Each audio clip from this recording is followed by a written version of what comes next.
There's a new movie in theaters. Vic and I went to see it. We have to decide if you should see it. It's called No Escape. It stars our old friend Owen Wilson, and his wife is played by Lake Bell, and they play a young couple that gets a new job in a faraway foreign land. The foreign land never designated clearly in the film. Unnamed foreign land. They're clearly out of their element going into this, and they encounter some difficulties right from the start. A civil war erupts.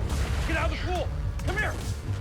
Owen Wilson, who is playing part of an executive team at a new water facility in this unnamed country, gets caught right in the middle of it because there is a lot of hatred towards the foreign investors and the foreign owners of utilities that are in this country. And so he is hunted basically through the streets of this city, and he's got his wife and his two young daughters with him. And the movie really devolves into the most xenophobic sort of horror film that you can imagine, ripped right from all of the trashy headlines that you would read on Fox News or something like that. It turns into something like that. I like Owen Wilson, but I don't know why he's playing such a serious role where there's so much drama. He's the guy who's got to convey all this. Yeah. My other problem is with the two girls. I don't like when kids are in trouble in movies. Yeah. I just feel like you can't get any cheaper than that. Like, how much lower can you go? And there's two girls who are in jeopardy for a lot of this film, and I feel the whole theater.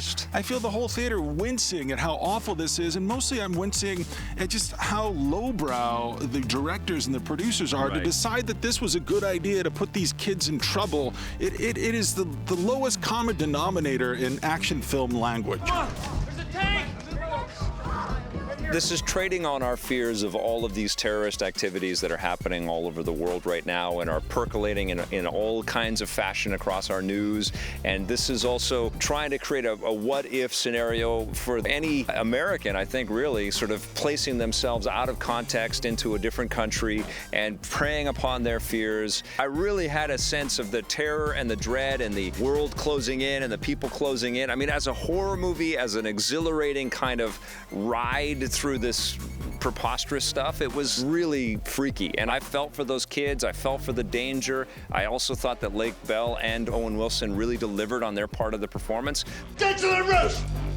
It's an unfinished idea for a movie made by what appear to be student filmmakers. I know these people have made other films in addition to this, but it feels very juvenile. The politics are very juvenile. The point of view is very juvenile. I believed in this family, and I believed in their peril, but I didn't believe the peril that they created because it was so superficial and stupid. You know, the start of the film has a lot of surrealist moments that I very much enjoyed, and I kind of kept hoping that the movie would just stay on that track and really embrace the surrealism. I remember at one point, Owen Wilson can't find a newspaper from the West, and so he starts searching for one through the city. I'm like, oh, we're off into strange territory here.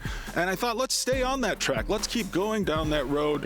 Let's keep enjoying the surrealist kind of imagery. And then it's just a bogeyman And then it central. just turns into a bunch of bull. Yeah, what are you going to give No Escape? I'm giving it a 4 out of 10. And the most generic title ever, I'm going to give it a 6 out of 10. I liked it more than you.